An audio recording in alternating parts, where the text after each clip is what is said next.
Hi, I'm Ryan Edwards from Reading Football Club in England, and you're watching Football 360.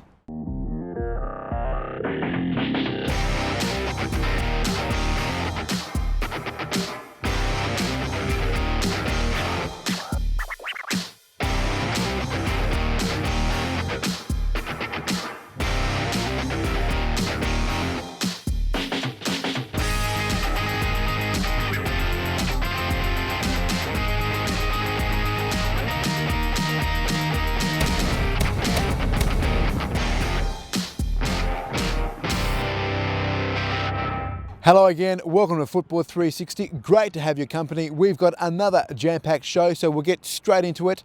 Coming up this week, we catch up with two WA stars from the National Paralympic football team. What a goal feast. 3 first-half goals by the Colombian marvel, Gustavo Marulanda, highlights in the match of the week. And we chat to Inglewood United coach Graham Normanton as his side prepares to do battle against Bayswater City. But first, the buzz may be surrounding the Socceroos in their win against Jordan earlier this week. They're now one step closer in the road to Brazil. But at the same time, the Young Socceroos are preparing to do battle at the Youth World Cup in Turkey later this month. Jonathan Cook caught up with two WA young guns in Ryan Edwards and Daniel de Silva. Congratulations on your selection for the FIFA Under-20 World Cup. Your thoughts on being selected? Thanks very much first. Yeah, over the moon. It's an incredible feeling to have. Daniel, you made your debut at 15 for Perth Glory not so long ago, and you've been selected in the Under-20s. Yeah, it's very all surreal for me, but it's going to be a great experience to play with a great bunch of lads like Ryan and all the other Perth boys and just all the boys in general. Ryan, there's obviously been 6 West Australians selected in this 21-man Australian squad. What do you put that down to? Just over the past few years, they've had a WA youth system put in place, I'd say, and then the likes of Scott Miller, Gareth Naven, Alistair Edwards, Kenny Lowe, people like that, putting a good youth base together. And Daniel obviously very recently had some great experience against the Netherlands and Germany, the under-21 teams there. How did you think the guys went across there? Yeah, I think we've done really well. Obviously we lost against Holland, but all the boys still put in a good performance. And then the game against Germany, we could say we played them off the park. We played absolutely amazing football. You go to the World Cup versus the best teams in the world. We're going there with a really good squad, so I think we could actually do something with this World Cup. So yeah, I'm expecting to get out the group and we'll see what happens. Australia Isn't just a team that's in the World Cup, it's an actual team that's going to compete and do really well, I think. So, yeah. Healthway and Football West have teamed up to find the Smarter Than Smoking Junior Player of the Month. Whether you're the star of your team or you just love to have fun with football, you can be in the running to win an Apple iPad. Each week, I'll be asking a simple question and the answer will be revealed later in the show. Check out footballwest.com.au for details and tune into our new Football 360 Junior Show to see if you've won our fantastic prize. This week's Smarter Than Smoking Junior Player of the Month question is: what is the nutrient that transports oxygen around the body? To be in the running for an Apple iPad, check out footballwest.com.au and stay tuned to Football 360.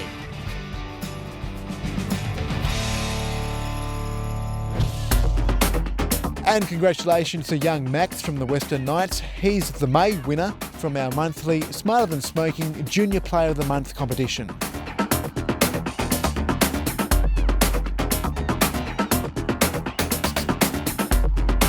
Thanks to Smarter Than Smoking of Football West for this iPad.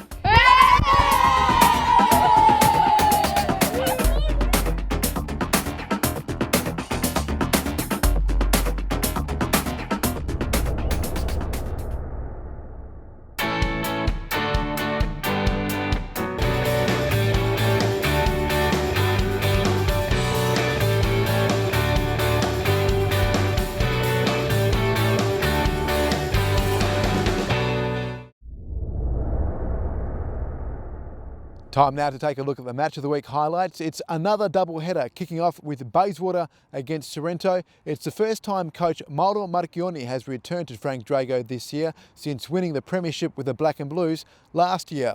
Who would prevail? Let's find out.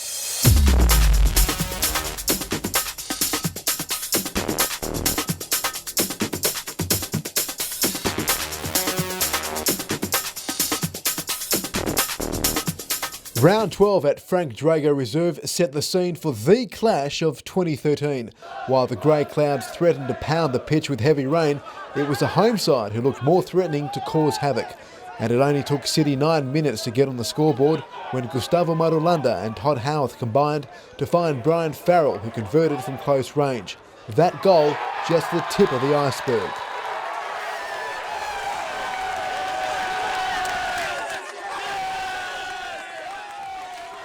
Ten minutes later, Howarth sent in a low cross, which was turned into the net by Perth defender Luka Negic. 2-0 to Bayswater, and more pain still to come.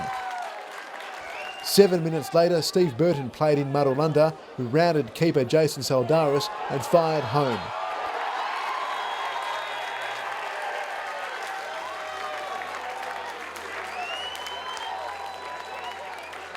Three minutes later, and it felt like instant replay. Burton flicked on the ball to Marulanda, who again went past the keeper to score, the Colombian on fire.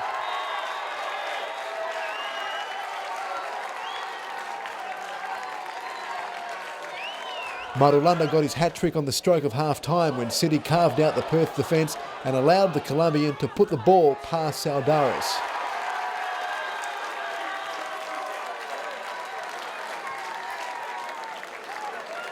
Liam Boland's header, which smashed the crossbar in stoppage time, was the best chance for Perth. Bayswater up 5-0 at half-time. Perth kicked off the second half more sprightly. Matthew Izzo was clear 5 minutes in, but his shot flashed wide of the target. He went close again 2 minutes later with this lob, the crossbar again, the saviour for Bayswater. But the best was yet to come from former Perth Glory player Todd Howarth, who sent the ball into the net with this delightful lob.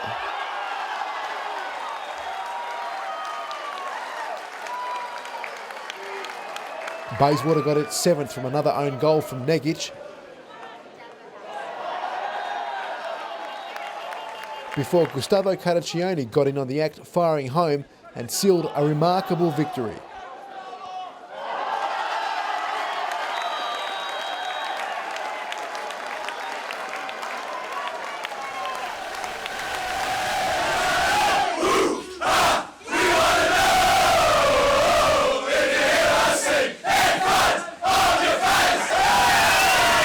Last week we lost the game, and maybe it gave us a little bit of pushing hard to show people that we're not here to lose, we're here to win the league, and that's what happened when you touch teams like us.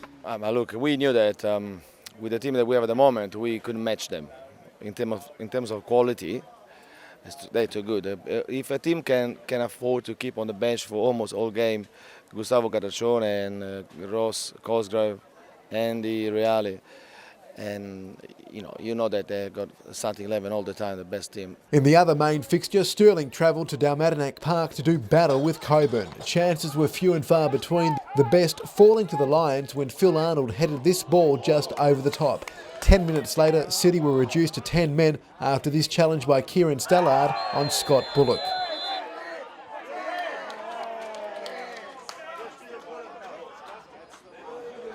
Despite being low on numbers, the hosts pressed on. This shot from the edge of the box flew just wide, and then moments later, Alex Viteschi was called into action. The Lions mustered an attack at the end of the half, but the ball was just high over the crossbar.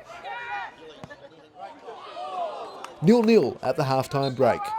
When play resumed, Coburn came out firing. Viteschi forced to save this free kick. The ball moved from end to end. Moses Carlisle's curling shot drifted inches past the post for the Lions, while the home fans demanded a penalty for this tackle on Harry O'Brien, but the referee waved play on. Stirling took the lead in the 84th minute after a dazzling run by Carlisle, who whipped in across to Dean Evans and fired home from 6 yards. 1-0 to Stirling. Then in stoppage time, Stirling added a second. Matthew Harold's cross from the left was met by Gareth McGlynn, who sent the ball home. In other results, Florida Athena came from behind to beat Inglewood. Bunbury caused an upset over ECU. Sorrento edged out the NTC. Balcatta drew 2-2 with Armidale. to the ladder, and City have the 3-point buffer again after that stunning win, but Stirling are breathing heavy down their necks. Sorrento sit comfortably in third, Floriat jump to fourth, and Coburn clinch that coveted fifth spot. For next week, an Armidale take on Coburn, Perth should steal 3 points from the NTC, Balcatta hosts Sorrento, Inglewood have a tough encounter against Bayswater, and ECU travel to Stirling. Floriat have a tricky away trip against Bunbury. Highlights, as usual, on Football 360 next week. Yes, goals galore there by Bayswater City. They seem unstoppable. They take on Inglewood United at Intiga Stadium this week. Graham Normanton joins me now from Inglewood, and City, Graham, appear unstoppable. They're a team that can score goals. Your team is struggling to put a few on the score sheet. How are you going to stop them? Yeah, good question. not gonna spout that off over the airwaves, but yeah, look, it's going to be a tough test for us. Bayswater are probably miles ahead of everybody else. I reckon they'll win the league by probably almost a record number of points by the time the season's finished. Stirling, to me, are living on borrowed time. I don't think they're going to stay up there too much longer. So really, it's a question who's going to finish second, third, fourth, and fifth. So are you conceding? Are you saying you're going to lose? Is that what you're saying? No, we're not going to lose. No, I'm not conceding we're going to lose. We're going to go out there to win. But it's up to me to devise a way and a strategy of getting around it. They've got as good a striker sat on the bench as they have on the pitch. They take one off and put another one on. I only wish I had one. If we had one, then I think we'd be a lot closer than we are at the moment in the league. But that's life as a coach. Marulanda, 3 first half goals. Gustavo, the Colombian Marvel, as we like to call him. Is he going to get a lot of attention from your boys this weekend? No more than the other 10. Let's be honest. You pay attention to one and forget the others, then you're in trouble. The boys must be a bit down after being 1-0 up against Athena at the weekend, and you lost the match 3-1. I mean, how are the boys feeling? Do you think they'll bounce back in the lead up to this weekend? We didn't play bad enough to get beat 3-1 on Saturday, and anybody who was there would probably be a testament to that. If we maybe had a better finisher, we might have been 2 or 3 up in half time, the game's over, but that's the game of football. I'm not going to look at last week's result for Bayswater and be scared of them. I mean, looking at Perth's team and looking at what they had on the pitch, I'm not surprised they won 8-0, to be honest. It was men against boys in a lot of cases, and it showed in the score. And nobody can say that I'm telling lies, because that's the truth, and I'm not bagging Perth. It's just an honest assessment of what it was like. We won't get beat 8-0 for certain. We're going to go out there, win the game, we're going to have a crack at it. What the score is after 90 minutes, who knows?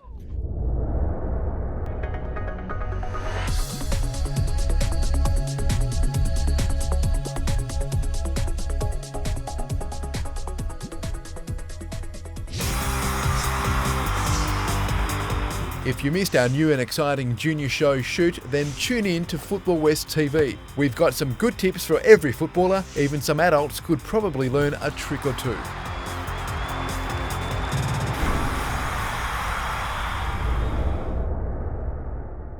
Chris Botti and Michael Demonym are 2 players flying the flag for WA and are also in the National Paralympic football team.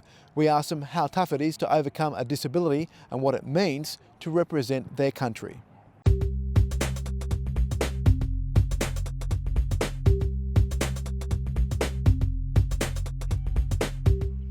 It's absolutely everything. It's what we work for. There's no more special feeling than when the national anthem's playing and you know that all your hard work's about to pay off. It's always something I wanted to do in my life, and representing country in anything, especially soccer, because it's something that I've always grown up with. It's just a favourite sport of mine. I mean, we're really lucky in the Pararoos to have a tremendous coaching staff, and we always go through our pre-match routine, so opposition analysis and all that sort of stuff. And to be honest, that's what makes it so much fun and makes it so cool is all the lead up and all the build up and all the work that we do beforehand. Playing against Ukraine in a tournament in Ukraine last year was probably the best moment so far in my career. I really enjoyed the environment. Absolutely has to be my debut game against Iran. To travel to Abu Dhabi, somewhere I've never been before, never experienced the culture before, and to have our first match against Iran, a country that Australian football has such a rich history with, was something that absolutely blew me away. And to witness their skill and technical ability just made me realise what footballers with a disability can really do. When you look at our squad currently, 6 of the 12 players were under the age of 20. We're quite a young squad and still developing, so as those guys learn to execute technique under pressure and really learn to live up to international football, we'll continue to progress. I enjoyed Canada itself, obviously because it's a different country, different culture, different everything. Obviously we didn't do as well as we thought and hoped. I thought it was a good learning curve for the team itself, and I think it's good preparation for our next tournament in Barcelona. Dream big and work hard. You're stronger than you think, and it's not so much where you start, but where you end up. And if you work at it every day, you set goals. I'd encourage anyone who has an interest in football, whether they have a disability or not, to join up with their local club and come down.